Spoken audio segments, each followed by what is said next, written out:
sobat budaya yang ada di rumah, kembali lagi di program kesukaan kalian di Serba Serba Serbi Budaya. Di sini kita bakal ngobrolin nih seputar budaya. Nah, sobat budaya itu penting banget loh buat kaum budaya dan komunitas Indonesia. Nah, mau dengar nggak cerita dari bintang tamu kali ini? Pastinya dong, kita udah gak sabar nih mau mulai acara kali ini. Bersama kami, host kesayangan kalian, Noval dan Cinta, yang bakalan seru-seruan di Serba Budaya. Nah, sobat budaya, sekalian di episode kali ini kita kedatangan bintang tamu dari 3 daerah di Indonesia. Ya, betul banget Cinta. Selama 30 menit ke depan, kita bakalan nemenin kalian ngobrolin 3 budaya yang berbeda dari Indonesia. Gak hanya ngobrolin budaya, kita juga pastinya undang bintang tamu yang inspiratif, yang suka membagikan tips kepada kita sobat budaya. Benar banget. Nah, sebelum kita panggil bintang tamu hari ini, kita lihat dulu nih iklan yang satu ini.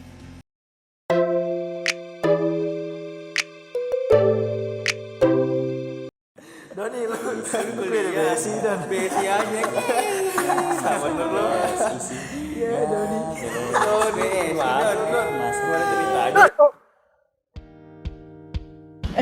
Don, kenapa ya teman-teman gue pada ngejekin gue kuliah di BSI? Padahal BSI fasilitas lengkap, biaya pun terjangkau. Mau kuliah cepet, ada D3. Ditambah ada jurusan advertising. Gue suka banget, Don. Sekarang aja BSI udah jadi universitas. Kurang bangga apa gue sama BSI? Don, udah mau masuk kelas? Masuk yuk! Don, ayo! Mana kuliah? BSI aja!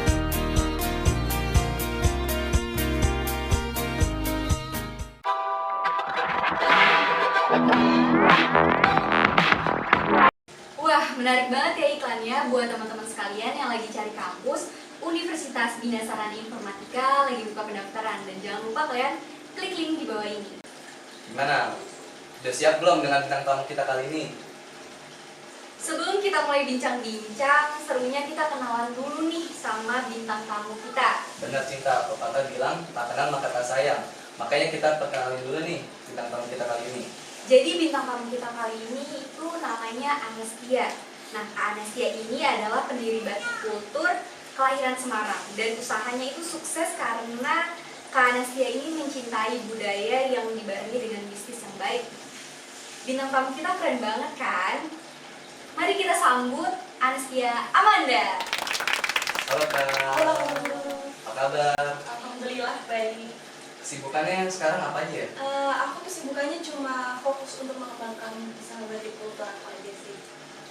Oke, ngomong-ngomong Kak Anastia ini kan asal Semarang nih. Nah, berhubung Kak Anastia asal Semarang, pernah nggak sih merasa culture shock di daerah lain? Dan kalau boleh tahu, apa aja sih khasnya di daerah Semarang itu sendiri?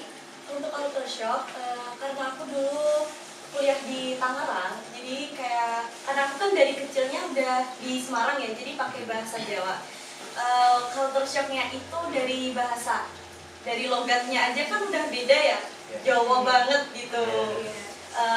Terus agak sedikit minder, takut karena kalau ngomong tuh kadang keceplosan pakai bahasa Jawa gitu loh.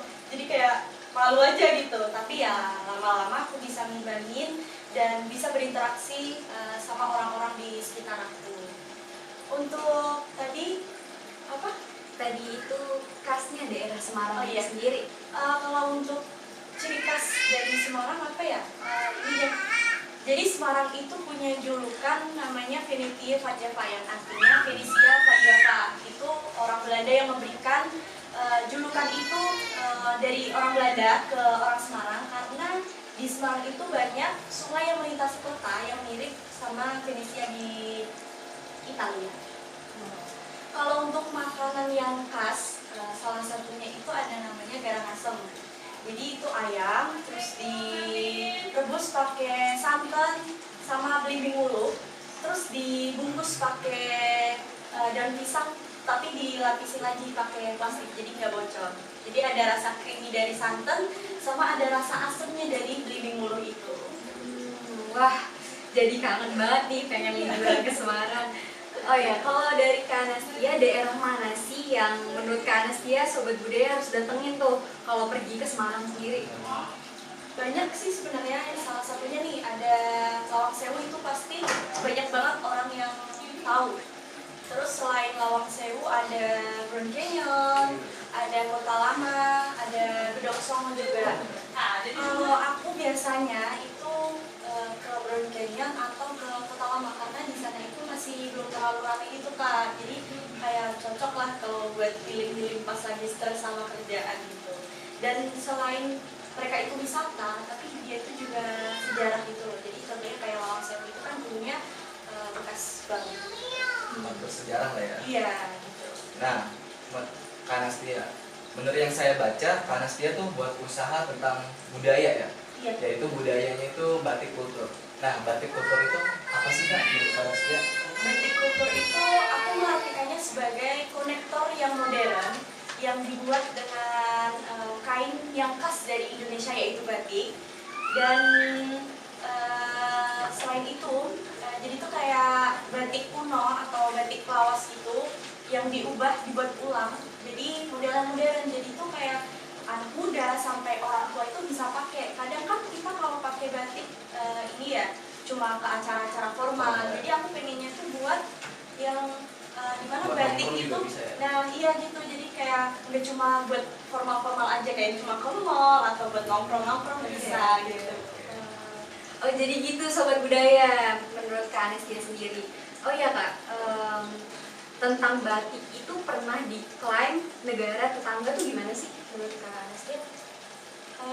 Aku menilainya mereka itu udah terlalu memahami gitu bahwa batik diklaim berasal dari Indonesia.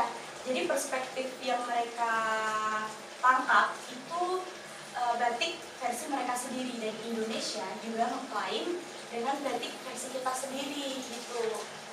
Oh gitu. Jadi setahu kami itu batik tuh udah diakui oleh UNESCO pada tahun 2009, Sobat Budaya. Nah, batik kan ada berbagai macam nih di Indonesia. Batik apa sih yang kira-kiranya Kak Anastia sendiri paling sukai gitu? Aku sukanya tentunya batik kuno karena dari dulu aku suka koleksi batik kuno gitu. Dan karena dia itu kan coraknya, motifnya itu kan bagus-bagus, unik-unik. Terus kalau misalkan kayak dibuat ulang itu kan lebih kayak dapat gitu kan kesulitannya. Jadi ya di situ seninya. Wah, susah malah tambah seneng ya Kak? Benar. Nah, sebagai pengusaha, hal apa sih yang buat Kak Anastia memilih batik dibandingkan budaya lain gitu? Karena balik lagi ya, karena aku dulu suka kayak hobi aja sih, karena suka batik dari lama. Terus sempet dulu tuh aku bantu ibu untuk jualan batik tapi dalam bentuk kain gitu. Dan karena dulu aku juga punya cita-cita untuk pengen punya batik yang cantik, baju batik yang cantik, karena dulu tuh belum punya uang yang cukup. Jadi aku kayak ya belajar banyak tentang batik, dan dari situ deh aku ada ide untuk usaha batik itu. Nah, kan Kak Anastia nih lulusan apa sih kalau boleh tahu? Aku lulusan Multimedia Nusantara di Tangerang. Nah, kalau boleh tahu kenapa sih kok malah jadi usaha bisnis batik? Ya BTW itu aku di jurusan Sistem Informatika. Jadi kayak mungkin kayak Agak orang lain lain, ya, Kak? iya kayak agak melenceng gitu Iya, kan. iya. Cuman sebenarnya itu nyambung aja sih, karena kan kalau di batik aku itu kan produksinya itu kan pemasarannya juga itu kan dari online ya. Terus produksinya itu ada yang namanya development dari sistem produksinya. Jadi ya masih agak nyambung lah. Aku juga mempelajari di situ di S1 yang aku pelajari di Multimedia Nusantara. Menurut Kak Anastia, apa yang harus dilakukan anak-anak muda Indonesia, terutama buat sobat budaya yang nonton nih, yang mendengarkan untuk usaha mereka nanti ke depannya? Yang pasti kalian harus matangin dulu planning untuk rancangan bisnis ke depannya. Rancangan bisnis ke depannya kayak dimatang-matangin dulu, dan kemudian yang kedua kalian harus percaya diri karena itu merupakan modal awal sebagai calon pebisnis ya. Terus yang ketiga ada yaitu kayak yakin aja sama diri sendiri dan terima segala resikonya, karena kan nggak ada ya jalan pintas untuk menuju kesuksesan. Kalau misalkan kalian mengalami kegagalan itu ya nggak apa-apa, kalian terusin aja, jangan menyerah, karena ya kegagalan itu juga hal wajar kan. Terus kalau misalkan kalian udah jadi pebisnis, pengusaha, kalian juga harus bangga sama produk kalian. Kalau kitanya nggak mau make, kenapa orang lain harus beli ya? Benar. Iya. Nah, yang kita tahu tuh Kak Anastia kan sempat mempekerjakan ya, dan sampai sekarang ya malah mempekerjakan penyandang difabel. Gimana sih asal mulanya dan kenapa bisa memberikan pekerjaan kepada kawan-kawan kita tuh sebagai penyandang difabel? Jadi sebenarnya tuh nggak ada plan untuk mempekerjakan orang yang difabel sih. Jadi ceritanya itu awal mulanya tuh di tahun 2013 itu saya dikunjungi sama sekelompok orang difabel yang mereka tuh lagi magang gitu, dan salah satunya nih Mbak Tunisik namanya. Jadi dia itu nggak punya tangan dua-duanya, dia minta pekerjaan ke aku. Kayak sebenarnya kan aku awalnya juga masih ragu gitu kan ya, maksudnya kayak masih kayak gimana gitu. Cuman ya makin kesini ya aku kasih aku kasih pekerjaan. Waktu itu aku dia di bagian gudang mencatat barang keluar masuk gitu. Dan dari situ deh aku tahu bahwa dia itu sebenarnya juga punya potensi. Bahkan dia itu juga bisa sekarang bisa masukin benang ke jarum gitu. Nah, kan kayak gitu ya. Kalau masih kepo atau masih ingin berbincang dengan Kak Anastia, lebih baik kalian follow dulu nih Instagram Kak Anastia. Oke, kalau udah, kalian bisa kontak dia. Nah, selanjutnya kita bakalan ada bintang tamu selanjutnya, yaitu stand up comedian. Yang pasti kalian udah pasti tahu dong. Oke, tetap di Serba-Serbi Budaya.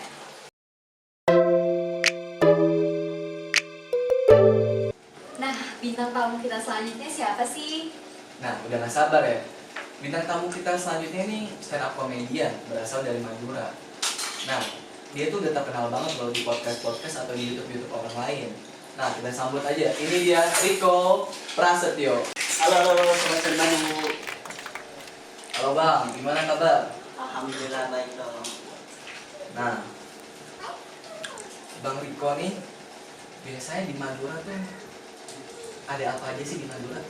Kalau di Madura ya, kalau di Madura tuh biasanya paling banyak sih tukang makanan kayak seperti sate Madura ataupun kayak soto gitu, atau mungkin bebek-bebekan gitu, bebek goreng. Kurang lebih begitu lah. Nah, Bang Riko ini apa aja sih yang menarik kalau kita ke Madura?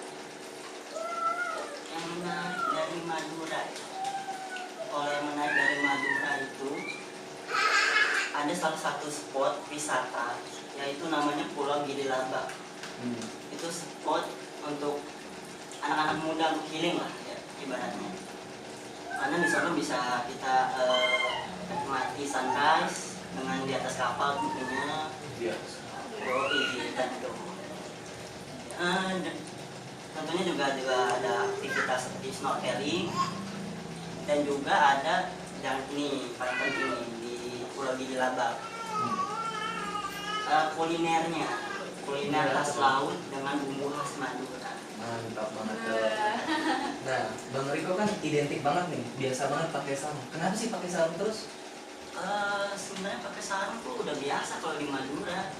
Banyak lah orang-orang kalau di kayak tempat-tempat umum ataupun ya kalau ke mall-mall gitulah, banyak orang pakai sarung, kayak juga. Waduh, identik banget ya dengan Iya, Madura. soalnya kan Madura ini apa namanya, mayoritas Islam di Madura tuh, number one Charles. Aduh. Ciri-ciri apa aja sih yang bedain Madura sama Jakarta? Lalu perbedaan Madura dengan Jakarta ya, banyak sih itu perbedaannya. Mungkin dari ini ya, style berpakaian. Kalau dari style berpakaian itu kalau di Madura tuh agak norak ya bisa dibilang ya. Waduh. Kayak anak mudanya tuh rambutnya tuh kayak jabrik ke atas ya kan. Terus celananya bolong-bolong. Ya juga ini biasanya tuh kalau di sono disebutnya jamet metal. Padahal di sono tuh apa ya? Padahal tuh nggak ada metal-metalnya. Waduh. Nah, lebih mirip ke boneka santet. Boneka santet. Waduh. Parah banget Ariel, Mas Riko. Nah, kenapa sih di budaya di Madura tuh kayak terlambat gitu dibanding daerah lain? Terlambat kalau bisa dibilang sih sebenarnya Madura tidak begitu terlambat ya untuk kualitas budayanya.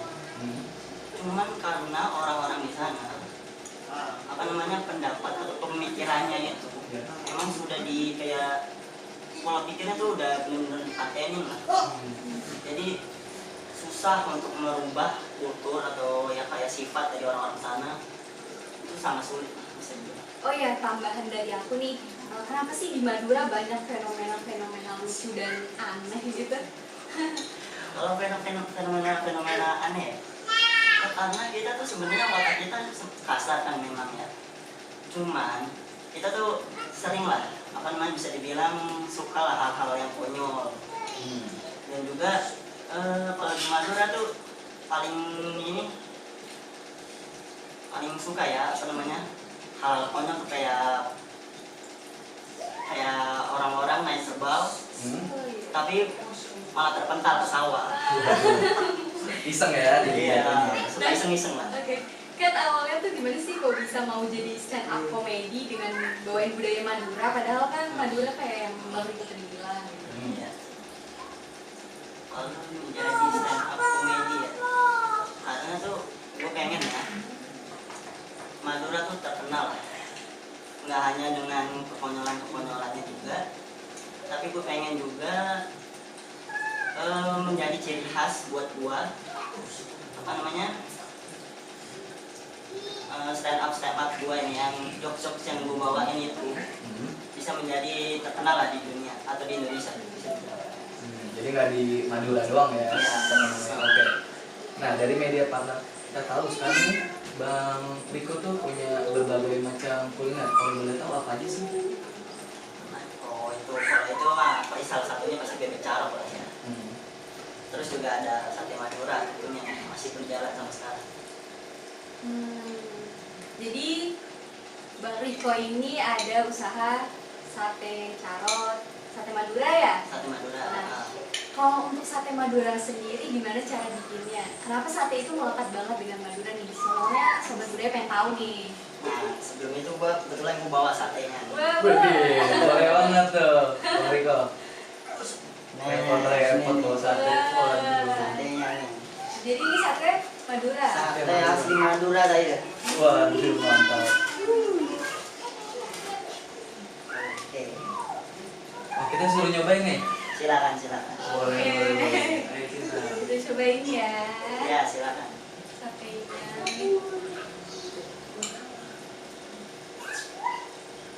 Aduh, tangan dulu. Oke. Ya. Enak banget. Oh, jelas. Enak ya. Yoi. Kalau boleh tahu gimana sih cara buat satenya sendiri nih? Oke, kalau cara buat itu sebenarnya simpel ya kalau sate. Yang paling pertama tuh, komposisi pertama tuh pastinya lah bumbu kacangnya kan. Bumbu kacangnya kita tadi dari kacangnya itu sendiri, garam, gula, cabai merah, cabai kecil ya pastinya, cabai rawit. Habis itu di blender lah jadi satu.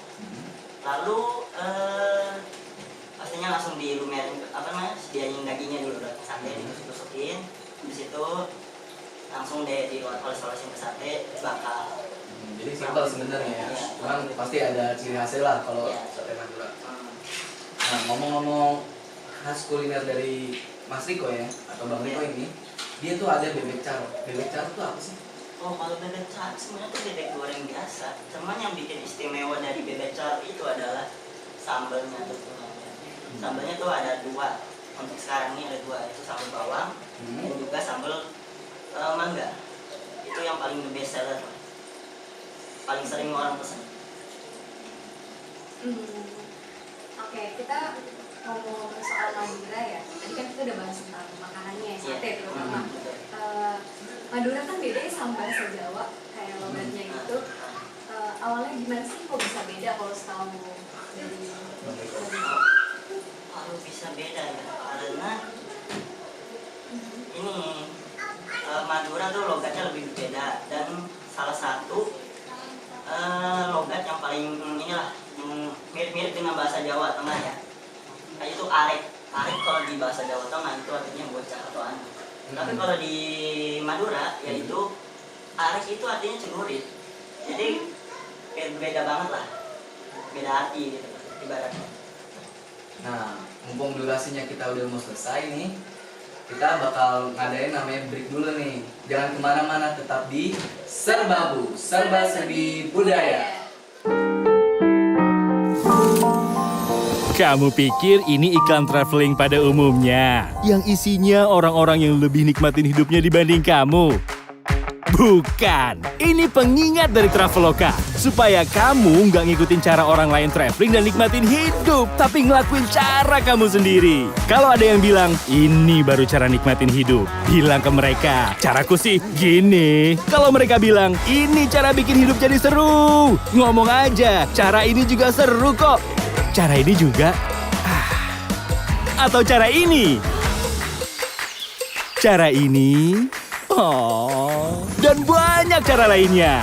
Karena hidup selalu penuh sama berbagai hal seru. Dan cara terbaik buat nikmatin itu semua, ya enjoy life your way. Untuk itu, Traveloka punya jutaan pilihan travel dan lifestyle yang bisa kamu pilih. Traveloka, life your way.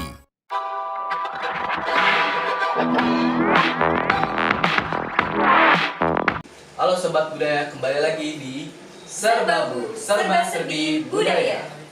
Nah, sekarang kita lanjut nih Cinta. Ngomongin baju udah, ngomongin makanan juga udah. Sekarang kita enaknya ngomongin apa ya Cinta? Nah, sekarang kita bakal ngomongin tentang budaya Jakarta.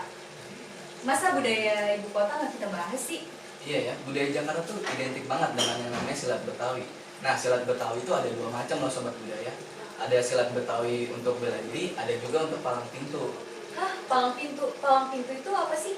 Nah, palang pintu tuh kayak tradisi untuk menyambut acara pernikahan dengan cara silat dan pantun.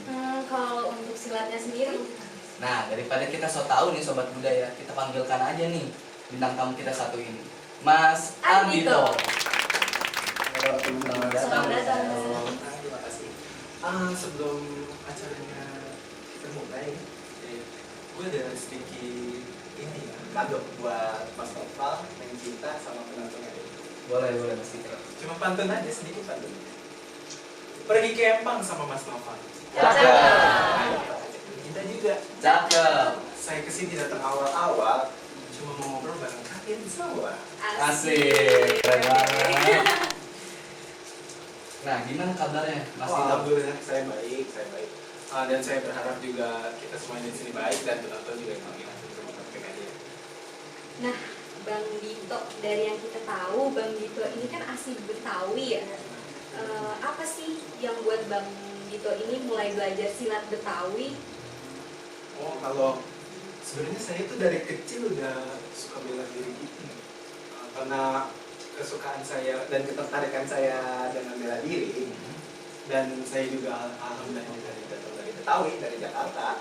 Nah, silat itu dekat sama saya ibaratnya, dan saya juga punya keturunan yang ngajarin silat. Kayak paman saya itu punya perguruan. Saya belajar dari sana juga, dan saya mau ngasih tahu perguruan itu namanya Tiga Berantai. Itu salah satu yang bikin saya bisa nyampe di sini. Jadi silat tuh kayak udah mendarah daging ya di keluarga Bang Dito ya. Nah, ngomong-ngomong tentang silat, gue dengar Bang Dito juga senang dengan sepak bola. Kenapa sih lebih milih silat dibanding sepak bola? Mungkin karena lebih menjanjikan ya Mas. Karena gimana juga yang saya lebih asah itu di silat, dan mungkin bola sekedar hobi kali ya. Oh, lebih ke hobi. Lebih ke hobi benar. Isi waktu. Sedangkan silat itu udah emang saya fokusin itu untuk karir gitu. Gitu. Oke. Ngomongin ke karir ya. Awalnya Bang Dito ikut film tuh gimana sih? Awal saya terjun ke Iya, industri betul, film itu betul. sebenarnya itu ada sedikit unexpected juga sih. Kenapa tuh? Karena saya itu jujur nggak terniat untuk Jadi aktor? terjun langsung, karena hal itu tuh benar-benar yang masih saya ibaratnya alhamdulillah lah sampai sekarang saya bisa terjun ke dunia perfilman ini. Dulu ada sutradara yang kebetulan dia itu sutradarain satu film yang kalian mungkin pernah dengar lah, namanya Merantau. Oke. Nah, saya itu pada saat itu sutradaranya itu kayak cuma datang untuk riset seputar silat aja, Mas. Seputar silat, dan kebetulan saya yang datang untuk bercengkrama dengan si beliau, iya, dan beliau melihat kebolehan saya dan saya dilanjut ke casting. Oh, jadi Merantau tuh film utama Bang Dito ya? Benar Bang. Iya. Nah, ngomong tentang film pertama Bang Dito, gokil juga ya, Bang Dito langsung jadi pemeran utama tuh. Benar.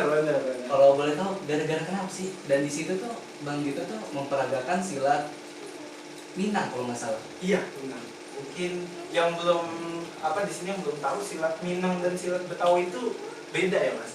Beda. Beda, karena saya juga di film yang baru itu, yang baru saya Merantau tadi, itu saya belajar lagi dan saya ngulik lagi karena Banyak perbedaan. banyak silat Minang itu nggak seperti silat Betawi karena dari asal usulnya aja udah beda.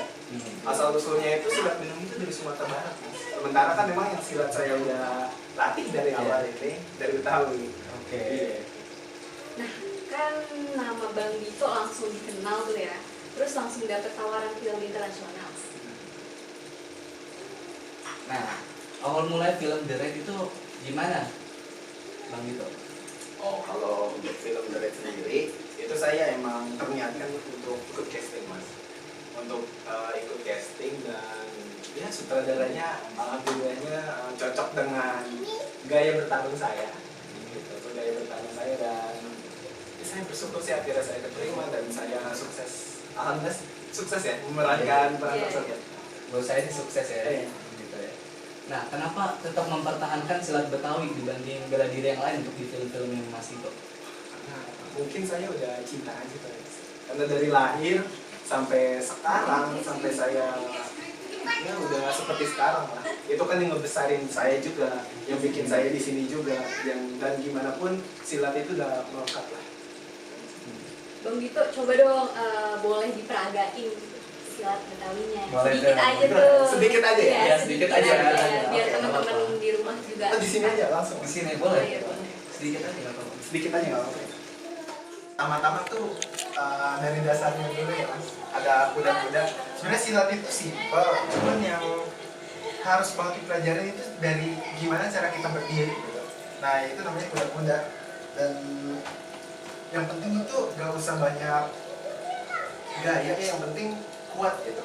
Nah, ini tuh salah satu termasuk silat dasar yang dimana kita ngencelinnya tuh di tangan dan di tulangan kaki. Dan kalau begitu tuh kita bisa nyerangnya lewat tangan seperti gaya begini, ataupun itu bisa begini, Mas, gitu. Dan kalau yang kedua itu bisa dari dasar kayak cuma begini aja, kuat gitu. Jadi emang dasarnya tuh di kuda-kuda. Gokil. Gokil, keren banget. Udah segitu aja ya. Oh, ya, terima kasih ya, Mas. Keren banget ya, gimana cewek-cewek nggak terpesona coba ngeliat Mas Dito ini. Ya, silat itu bukan cuma buat bikin cewek-cewek situ doang, bukan. Karena emang bagi saya itu silat itu penting. Nggak cuma bagi pria, wanita, atau mungkin bahkan anak-anak, karena menurut saya itu silat itu salah satu bela diri yang bisa melindungi kita lah dari Penjahat, iya. orang yang macam-macam lah. Iya, Keren jika banget, kondisi keren urgent banget. gitu. sekarang Bang Dito nih udah main di film Hollywood ya, atau layar lebar ya di luar sana. Banyak gak sih perbedaan antara di luar sama di Indonesia tuh? Mungkin di industri perfilmannya ya. Iya boleh.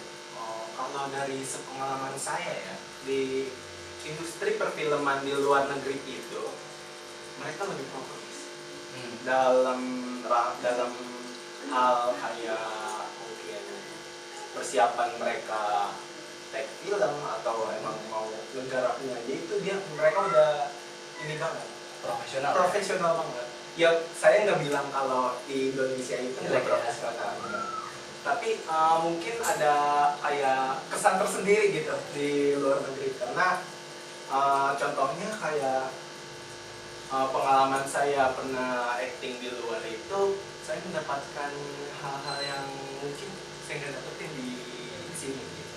Apa tuh gitu? Mungkin kayak nuansa actingnya gitu mas ya, lawan bicaranya yang mungkin saya baru ngerasain ketika udah datang ke luar sana. Nah kalau di sana tuh dalam reading dan segala macamnya itu gimana tuh Mas Dito? Mungkin kalau reading itu ketika skrip udah jatuh itu mungkin bisa setahun atau bahkan 2 tahun sebelum penggarapan itu dimulai. Jadi benar-benar matang persiapan. Iya, jadi benar-benar matang. Jadi kita untuk datang pas syuting itu kita udah harus seperti udah hafal skrip, apa yang harus kita gimana harus kita praktekkan, iya perankan gitu. Jadi lebih profesional lah menurut saya. Kalau untuk yang bikin soft culture itu ada nggak sih? Soft culture mungkin banyak ya, banyak banget dari kita tahu lah ya orang Indonesia gimana ya. Iya, Dari cara mereka ngantri, dari cara mereka ya kehidupan sehari-hari aja gitu. Ya kan? Kaget karena mungkin di sana itu orangnya lebih tertib ya. dan mungkin teratur ya, lebih teratur gitu. Dan mungkin hal-hal yang spesifik tuh fashion di sana tuh ya mungkin lebih terbuka atau maaf ya bebas ya? Iya lebih bebas gitu karena ya di sana muslimnya mungkin sedikit ya, atau emang karena nggak mayoritasnya muslim di sana. Banyak juga ya perbedaannya. Nah kalau di sana tuh kayak budaya antri itu udah kayak bagus banget ya dibanding di Indonesia ya. Mereka aware sama hal-hal itu. Nah bedanya di sana sama di sini tentang iklim. Wah, tentang iklim ya. Ini cerita menarik nih mas. Ini cerita menarik nih mas. Karena waktu saya baru datang, itu kebetulan cuacanya dingin. Dan kita tahu gimana panasnya Indonesia ya. Ya, gimana panasnya Indonesia, dan saya datang itu jujur badan saya agak kaget karena perbedaan iklim yang Suhu ya? Iya, suhu termasuk ekstrim gitu kan. Jadi ya itu sih yang bikin kaget. Nah Bang Iko, pesan-pesannya buat aktor-aktor di Indonesia apa sih? Menurut saya ya berkarya, karena mau sebesar apapun lo, kalau misalkan lo ngerasa lo harus stop di situ aja, itu menurut gue itu belum berkembang. Karena kalau dari gue sendiri, gue walaupun mau nanti sebesar apa atau gimana, gue bakal terus menerus berkarya. Nah, kita tuh pengen banget Sobat Budaya di rumah itu menonton ini tuh terinspirasi dengan cerita-cerita dari bintang tamu kita. Nah, jangan lupa tonton terus Serbabu setiap hari Senin dan Rabu Jam 2 sampai jam 2.45 di media kesayangan kalian. Sampai jumpa di perjumpaan kita selanjutnya. Bye-bye. Bye-bye.